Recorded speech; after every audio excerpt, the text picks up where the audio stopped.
میں نے کہا کہ میں 25 روپے کے بجائے 25 جوتے ماروں گی۔ اس پر یہ اچھل اچھل کر ہمیں دھمکیاں دینے لگا، کہنے لگا تمہارے سر پر استرا پھروا کر اور منہ پر توے کی سیاہی مل کر سارے شہر میں گشت کراؤں گا۔ کیوں امیر بخش، کیا یہ ٹھیک کہتی ہے؟ سراسر جھوٹ بولتی ہے جی، ایسائی امیر بخش نے کہا، اور مجھے تو ان کے میاں بیوی ہونے پر بھی شک ہے۔ اس نے مزید بتایا کہ وہ تقریباً 1.5-2 مہینے پہلے وہاں آئے تھے۔ افضل کام دھندہ کوئی نہیں کرتا تھا، سارا دن گھر میں پڑا رہتا ہے۔ یہ سن کر افضل تو کچھ نہیں بولا، لیکن واجدہ غصے میں شور مچانے لگی۔ تمہاری شادی کب ہوئی ہے؟ میں نے پوچھا۔ ہم اس سوال کا جواب نہیں دیں گے، کوئی قانون اس قسم کے سوالات کرنے کی اجازت نہیں دیتا۔ کیا تم اپنا نکاح نامہ دکھا سکتے ہو؟ ہاں دکھا سکتے ہیں، افضل نے کہا۔ کوئی ضرورت نہیں، واجدہ جلدی سے بولی، ہم کوئی نکاح نامہ نہیں دکھائیں گے، یہ سراسر ذلیل کرنے والی بات ہے۔ کیا آپ اس علاقے کے سارے خاندانوں کے نکاح نامے دیکھ چکے؟ کون سا قانون آپ کو نکاح نامے کا مطالبہ کرنے کی اجازت دیتا ہے؟ ہم میاں بیوی ہیں اور اس کے لیے ہمارا بیان ہی کافی ہے۔ بی بی، اگر تم تعاون نہیں کرو گی تو مجھے تمہارے خلاف رپورٹ درج کرنا پڑے گی۔ اوہ، تو آپ بھی دھمکی دینے لگے؟ کیا آپ بغیر ثبوت کے اس رشوت خور کے بیان پر رپورٹ درج کر لیں گے؟ بغیر کسی گواہ کے؟ ٹھیک ہے، لکھیں رپورٹ۔ ہم یہاں پردیسیوں کی طرح رہتے ہیں، لیکن اس کا یہ مطلب نہیں کہ ہماری کوئی حیثیت ہی نہیں ہے۔ لکھیں رپورٹ، ہم تھانے کے خلاف خود کی عزت کا دعویٰ کریں گے۔ ویسے تم ہو کون؟ ایسائی نے پوچھا۔ کہاں کی رہنے والی ہو؟ میں انسان ہوں، اسی دنیا کی رہنے والی ہوں۔ تم کون ہوتے ہو ایسے سوالات کرنے والے؟ حکومت نے تمہیں وردی اس لیے نہیں دی کہ کمزور عورتوں کو ڈراؤ دھمکاؤ۔ اتنے ہی سورما ہو تو چوروں، ڈاکوؤں اور قاتلوں کو جا کر پکڑو۔ ایسائی نے آنکھیں نکالی اور غصے سے بولا، ادب تمیز سے بات کرو ورنہ سارے کس بل نکال دوں گا۔ واجدہ چلائی، دیکھا دیکھا آپ نے، یہ مجھے مارنے کی دھمکی دے رہا ہے۔ مارو۔ وہ ایسائی کی طرف بڑھی۔ لو مارو، عورت کو مارنا چاہتے ہو؟ اٹھاؤ ہاتھ، مارو، منہ کیا دیکھ رہے ہو؟ مر جاؤں گی پر سر نہیں جھکاؤں گی۔ زیادہ سے زیادہ جان سے مار ڈالو گے؟ یہ بھی کر کے دیکھ لو۔ افضل نے اسے روکنے کی کوشش کی، لیکن وہ نان سٹاپ بولے جا رہی تھی۔ تم ہم پر فحاشی کا الزام لگاتے ہو، میں تمہیں فاحشہ نظر آتی ہوں؟ یہ میرے شوہر تمہیں دلال لگتے ہیں؟ فحاشی فلموں میں ہوتی ہے، جب ہیرو ہیروئن کے گلے میں باہیں ڈالتا ہے، اس وقت تم لوگوں کو فحاشی نظر نہیں آتی؟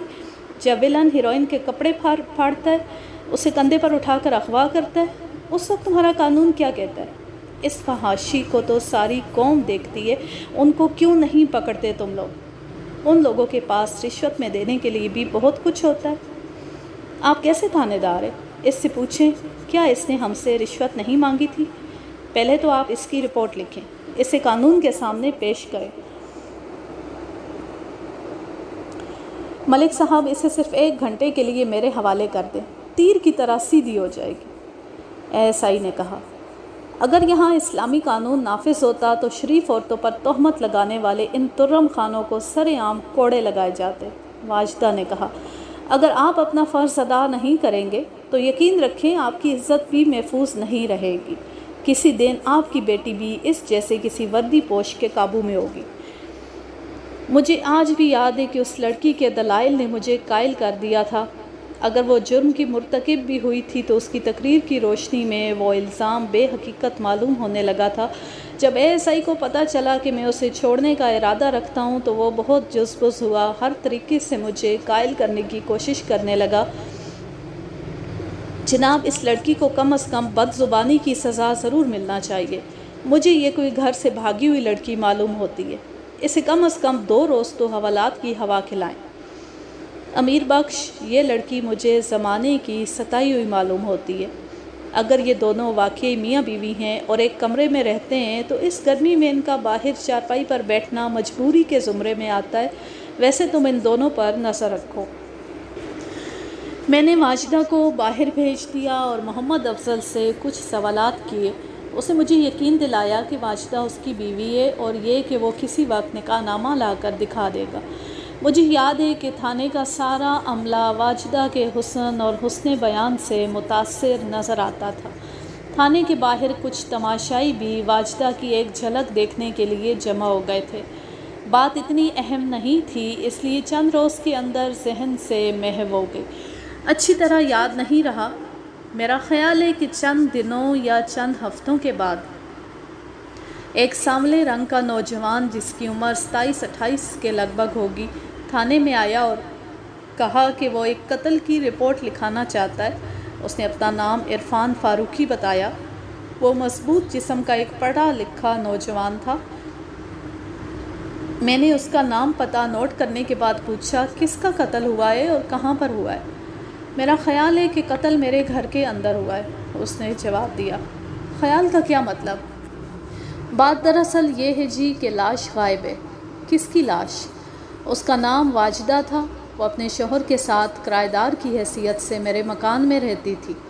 واجدہ کا نام سننے کے باوجود مجھے اس وقت یاد نہیں آیا کہ وہ کس واجدہ کی بات کر رہا ہے۔ میں نے پوچھا اسے کس نے قتل کیا ہے؟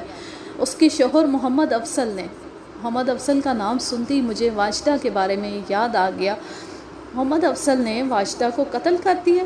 وہ تو ایسا آدمی نظر نہیں آتا تھا۔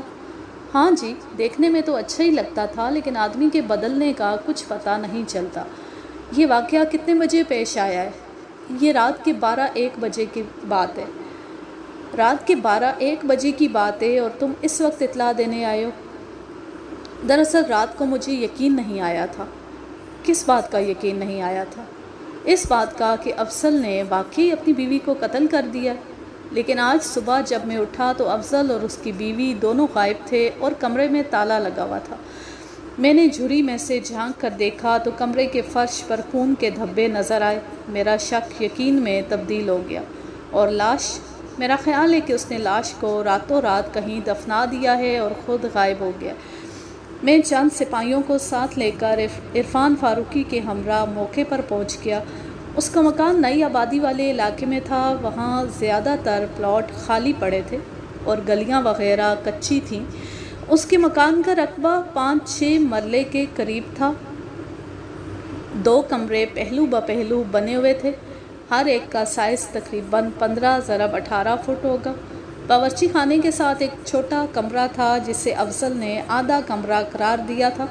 کمروں کے اندر پلستر کیا ہوا تھا لیکن باہر سے ویسا ہی تھا۔ بائیں طرف والا کمرہ جو افضل اور واجدہ کے تصرف میں تھا مقفل تھا۔ میں نے آس پاس رہنے والے 2-3 معتبر افراد کو صورتحال بتائی اور ان کی موجودگی میں کمرے کا تالا توڑ دیا۔ کمرے میں زیادہ سامان نہیں تھا۔ 2 چارپائیاں، کچھ برتن، ایک مٹی کے تیل کا سٹوو، 2 یا 3 سوٹ کیس اور کچھ گھریلو استعمال کی دیگر چیزیں۔ فرش پر خون کے دھبے موجود تھے۔ چارپائی کے نیچے ایک خون آلود ریشمی جوڑا لپٹا ہوا رکھا تھا۔ کمرے میں 3 دروازے اور 3 کھڑکیاں تھیں۔ ایک دروازہ صحن کی طرف کھلتا تھا، ایک باہر کی طرف اور ایک ساتھ والے کمرے میں۔ اس دروازے میں اندر کی طرف تالا لگا ہوا تھا۔ عرفان فاروقی نے بتایا کہ دونوں میاں بیوی صرف باتھ روم وغیرہ استعمال کرنے کے لیے صحن میں آتے تھے، ورنہ صحن ان کی کرایہ داری میں شامل نہیں تھا۔ نیم پختہ صحن زیادہ بڑا نہیں تھا۔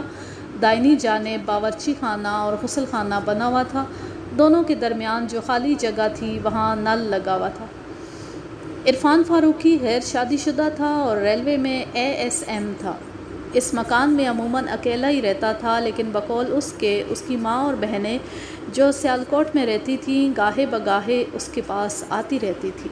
میرے سوالات کے جواب میں جو کچھ اس نے بتایا اس کا خلاصہ کچھ یوں ہے۔ وہ محمد افضل اور واجدہ کے بارے میں زیادہ نہیں جانتا تھا۔ اس نے چند دوستوں سے کہہ رکھا تھا کہ وہ اپنے مکان کا ایک کمرہ کرائے پر دینا چاہتا ہے۔ چند ماہ قبل افضل اپنی بیوی کے ہمراہ اس کے پاس آیا اور کمرہ کرائے پر لینے کی خواہش ظاہر کی۔ وہ پڑھا لکھا اور معقول آدمی تھا، اس لیے اس نے شرائط طے کرنے کے بعد ایک کمرہ کرائے پر دے دیا۔ میں نے ان کی ذاتی زندگی کے بارے میں زیادہ سوالات نہیں کیے۔ عرفان بولا، لیکن بعد میں پتہ چلا کہ انہوں نے اپنے رشتہ داروں سے چھپ کر شادی کی تھی اور حالات نارمل ہونے تک الگ رہنا چاہتے تھے۔ افضل کسی سرکاری محکمے میں ملازم تھا جہاں سے اس نے چھٹی لی ہوئی تھی۔ میں نے یہ نہیں پوچھا کہ وہ کس محکمے میں کام کرتا تھا۔ شروع میں دونوں ٹھیک ٹھاک رہے، لیکن پھر دونوں میں چھوٹی چھوٹی باتوں پر تکرار ہونے لگی۔ جھگڑے کی ایک وجہ تو یہ معلوم ہوئی کہ واجدہ آزاد خیال تھی اور گھومنے پھرنے کی آزادی چاہتی تھی، لیکن افضل یہ بات پسند نہیں کرتا تھا۔ وہ چاہتا تھا کہ اس کی بیوی خالص مشرقی عورت بن کے رہے۔ واجدہ بہت زیادہ بولتی تھی اور کبھی کبھی غصے میں چیزیں ادھر ادھر پھینکنے لگتی تھی۔ ایسے مواقع پر افضل باہر نکل جاتا اور جاتے وقت بڑے زور سے دروازہ بند کرتا تھا۔ اس کے جانے کے بعد واجدہ رونا شروع کر دیتی۔ جی ہاں، مجھے اس پر ترس تو ضرور آتا تھا، لیکن میں اس کی کوئی مدد نہیں کر سکتا تھا۔ ان کے جھگڑے کی ایک دوسری وجہ بھی تھی۔ واجدہ کو شک ہو گیا تھا کہ افضل کی ایک بیوی پہلے سے بھی ہے۔ واجدہ سے میرے کوئی مراسم نہیں تھے۔ میں نے ان کی آپس کی تکرار سن کر اس بات کا اندازہ لگایا تھا۔ میں اس بات سے انکار نہیں کروں گا کہ واجدہ کی سسکیاں سن کر مجھے بہت دکھ ہوتا تھا اور میں اس کی خوبصورتی سے بھی متاثر تھا۔ اگرچہ وہ بڑی ہمت سے بولتی تھی، لیکن میں نے محسوس کیا کہ خاندان سے کٹ جانے کی وجہ سے اسے اپنی بے بسی کا بہت زیادہ احساس تھا۔ اس کا کوئی بھی نہیں تھا جس کے پاس جا کر وہ اپنا دکھ بیان کر سکتی۔ کئی بار مجھے خیال آیا کہ بھائی بن کر اسے حوصلہ دوں، لیکن ہمت نہیں پڑی۔ گزشتہ رات نصف شب کے قریب شور کی آواز سن کر میری آنکھ کھل گئی۔ میں نے غور کیا تو اندازہ ہوا کہ دونوں میاں بیوی آپس میں ہاتھا پائی کر رہے ہیں۔ افضل بار بار کہہ رہا تھا، آج میں فیصلہ کر کے چھوڑوں گا۔ واجدہ بھی بول رہی تھی، لیکن اس کی آواز زیادہ واضح نہیں تھی۔ اس وقت میں نے یہی سوچا کہ وہ میری نیند کے خیال سے آہستہ بول رہی ہے۔ میں صحن میں سو رہا تھا اور ٹیبل فین بھی چل رہا تھا جو بہت شور کرتا ہے۔ اس وجہ سے بھی مجھے اندر کی آوازیں صاف سنائی نہیں دے رہی تھی۔ جھگڑے کے دوران اندر سے چیزوں کے گرنے اور پٹکنے کی آوازیں بھی آ رہی تھی۔ کچھ دیر بعد اندر اچانک خاموشی چھا گئی۔ میں سمجھا کہ میرے جاگنے کے خیال سے دونوں چپ ہو گئے، لہٰذا میں دوبارہ بستر پر لیٹ گیا۔ صبح جب میں نے دونوں کو غائب پایا تو میرے ذہن میں خطرے کی گھنٹی بجنے لگی۔ تب ہی مجھے یہ احساس ہوا کہ رات جب میری آنکھ کھلی تھی اس وقت افضل غالباً اپنی بیوی کا گلا گھونٹ رہا تھا۔ آس پاس رہنے والے کچھ لوگوں نے اس بات کی تصدیق کی کہ افضل اور واجدہ آپس میں لڑتے جھگڑتے رہتے تھے۔ خون آلود ریشمی جوڑے کو اپنے قبضے میں کرنے کے بعد میں نے دیگر سامان کا جائزہ لیا۔ ایک سوٹ کیس میں 3 یا 4 زنانہ جوڑے اور عورتوں کے استعمال کی چند چھوٹی موٹی چیزیں تھیں۔ زیورات کے 2-3 ڈبے بھی تھے، لیکن ان میں زیور نہیں تھا۔ ڈھکنے کی جیب سے سونے کے ٹاپس کی ایک جوڑی اور ایک خط برآمد ہوا۔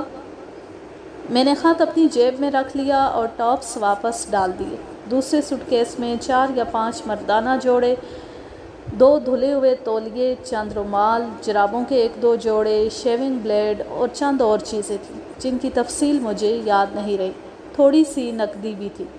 چارپائی کے نیچے مردانہ بوٹوں کا ایک جوڑا اور ایک جوڑا چپل رکھے تھے۔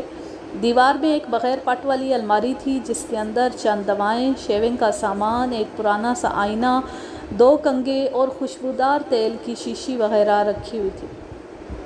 اگر افضل نے اپنی بیوی کو رات کے 12 بجے قتل کیا تھا تو لاش کو ٹھکانے لگانے کے لیے اس کے پاس 4-5 گھنٹے تھے۔ عرفان فاروقی کا مکان آبادی کے نواح میں تھا۔ وہاں سے 200-300 گز کے بعد آبادی کی حدود ختم ہو جاتی تھی۔ وہاں ایک خاصا وسیع جوہڑ تھا جہاں لوگ مویشیوں کو پانی پلانے اور نہلانے کے لیے لے جاتے تھے۔ اس جوہڑ سے تقریباً 1 میل دور نہر بھی تھی۔ SI امیر بخش نے خیال ظاہر کیا کہ قاتل نے لاش نہر میں پھینک دی ہوگی، لیکن میں اس سے متفق نہیں تھا۔ محمد افضل پڑھا لکھا اور ذہین آدمی تھا، اس نے ایسی حماقت نہیں کی ہوگی۔ وہ یقیناً یہ بات جانتا ہوگا کہ لاش زیادہ دیر تک پانی کے نیچے نہیں رہتی۔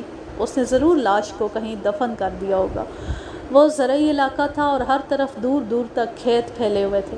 اتنے وسیع رقبے میں محض اندازے کی بنا پر لاش کو تلاش کرنا تقریباً ناممکن تھا۔ پھر بھی ہم نے آس پاس کے علاقے کا اچھی طرح معائنہ کیا۔ نہر کے ساتھ ساتھ کہیں کہیں گڑھے کھدے ہوئے تھے، بعض خشک تھے اور بعض میں پانی کھڑا تھا۔ ان گڑھوں کے پاس اونچی اونچی گھاس اور جھاؤ کے پودے اگے ہوئے تھے۔ کافی تلاش کے بعد ایک پگڈنڈی کے کنارے ہمیں زنانہ سینڈل پڑی ہوئی ملی۔ سینڈل ملنے کے بعد ہمیں یہ یقین ہو گیا کہ قاتل نے لاش اسی علاقے میں کہیں دبائی تھی۔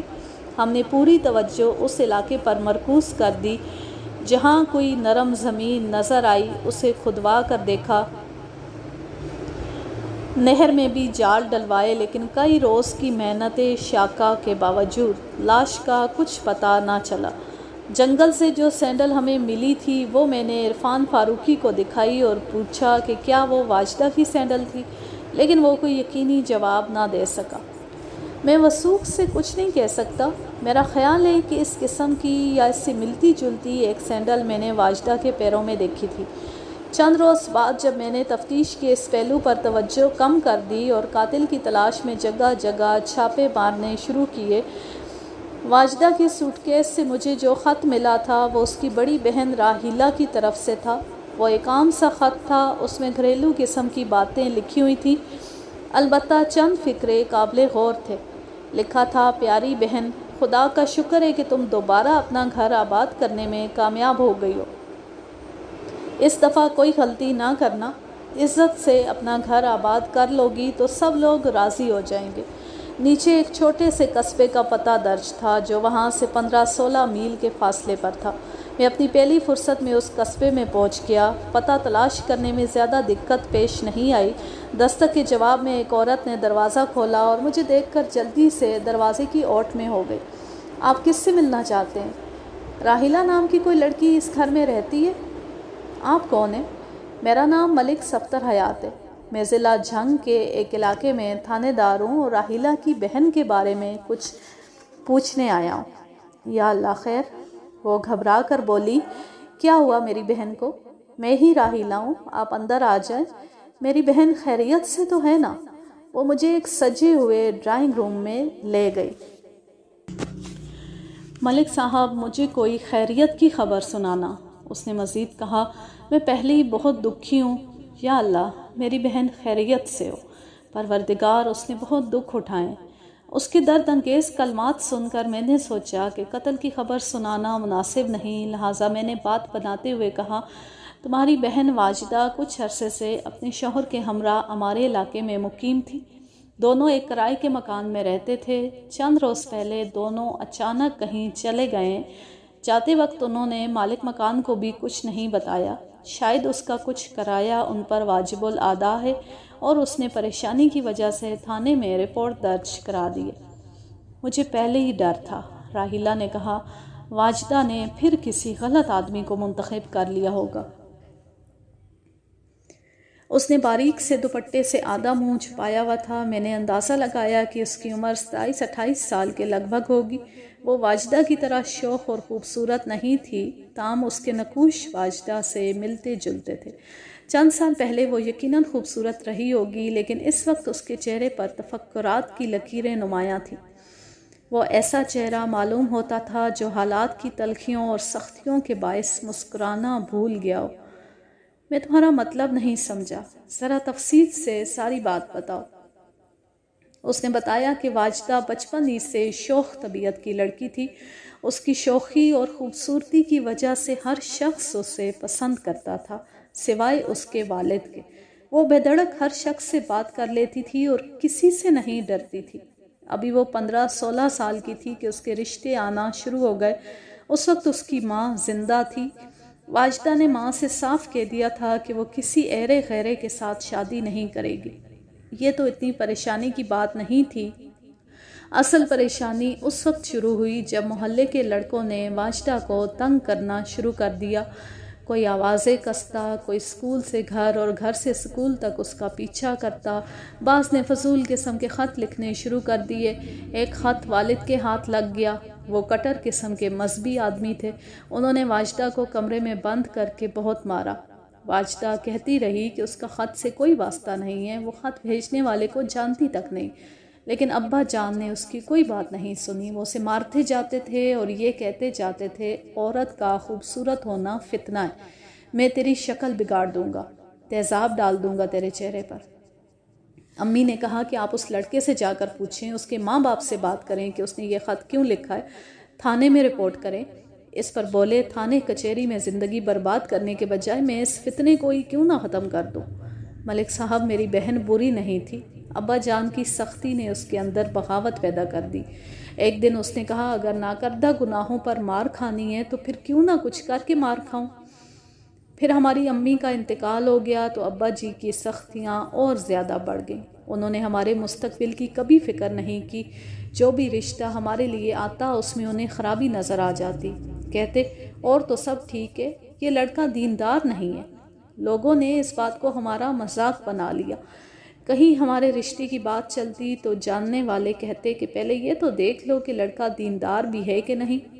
ابا جی ایسی باتوں کے جواب میں کہتے میں اپنی بیٹیوں کو گھر بٹھائے رکھوں گا لیکن کسی فاسق، فاجر، گناہگار کے ساتھ شادی نہیں کروں گا۔ ابا جی آخرت کے عذاب سے بہت ڈرتے ہیں، ہمیں بھی ڈراتے رہتے تھے۔ مجھے آخرت کے عذاب کا تو پتہ نہیں، لیکن ایک بات بڑی سچی ہے، ابا جی نے اپنی حرکتوں کی وجہ سے ہماری زندگی واقعی عذاب بنا رکھی ہے۔ آج کے لیے بس اتنا ہی، اب میں لیتی ہوں آپ سے اجازت۔ جانیں خوش رہیں، شاد و آباد رہیں، ہنستے مسکراتے رہیں۔ اللہ حافظ، اللہ نگہبان۔